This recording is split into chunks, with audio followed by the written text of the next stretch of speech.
Abidjan, capitale économique de la Côte d'Ivoire, appelée Perle des Lagunes, offrait jadis aux premiers visiteurs un paysage agréable, comparable aux grandes métropoles du monde, avec des rues, des routes et des bâtisses impeccablement aménagées qui faisaient la fierté des Ivoiriens.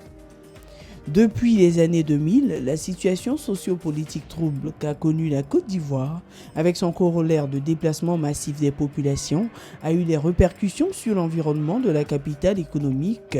Des rues encombrées par des commerçants et vendeurs ambulants, des ordures jonchant ça et là, des espaces verts dégradés ou détruits.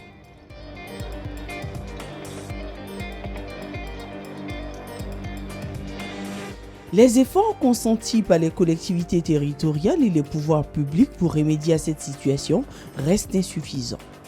Les mentalités ne changent pas et la capitale économique continue de voir son environnement se dégrader davantage. Face à cette situation quelque peu dévalorisante pour cette vitrine de notre pays, le gouvernement a pris la décision lors du Conseil des ministres du 5 mai 2014 de permettre à la capitale économique d'offrir un cadre et une qualité de vie aux populations par l'adoption d'un projet d'embellissement de la ville. Il s'agit de la réalisation d'un planting d'arbres d'alignement le long des artères dans tout le district. Cette opération, pilotée par le ministère des Eaux et Forêts, bénéficie de l'appui technique et financier du district autonome d'Abidjan. Le projet vise à verdir et embellir l'environnement du district, à sensibiliser les populations sur des thématiques environnementales. Le projet a 3 composantes, dont la principale est le reboisement de 500 km d'artères principales recensées dans les 13 communes qui composent le district d'Abidjan. La phase pilote, qui couvre 15 km d'artères, va s'exécuter sur le VGE. La phase d'extension verra les activités du projet s'étendre sur les autres artères recensées dans toutes les communes du district. En prenant cet engagement, le chef de l'État montre à la face de tous son engagement à bâtir une nation émergente au plan économique, social, politique et surtout environnemental. Le président Mambé nous a instruits, nous avons obtenu l'implication des communes. C'est à ce titre que nous avons eu une séance de travail avec les responsables des services techniques des communes pour leur implication dans l'opération au niveau de chaque commune. Il s'agit pour les responsables des services techniques des communes d'embaucher des jeunes qui vont suivre ce planting d'arbres. Ce projet de planting d'arbres d'alignement aura plusieurs impacts. Au plan environnemental, les arbres séquestreront le gaz carbonique issu des polluants que sont les gaz d'échappement émis par les engins à moteur et les usines et libéreront dans l'air l'oxygène nécessaire à la respiration et aussi la captation des poussières sans omettre l'ombre qu'ils donneront aux populations.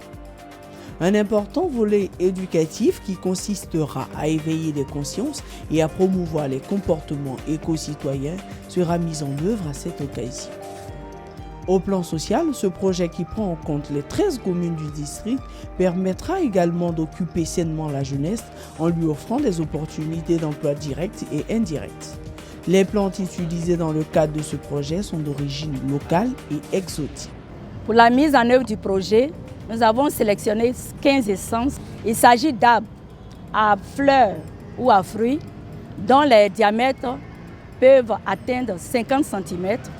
Les hauteurs sont comprises entre 3 et 25 mètres. En général, ce sont des arbres qui ont une durée de vie moyenne qui dépasse 50 ans. Pour le VGE et les voies bitumées, nous allons utiliser des essences à racines pivotantes, c'est-à-dire des arbres dont les racines vont en profondeur pour ne pas casser le bitume. La phase pilote va consister à reboiser 2 tronçons sur le VGE.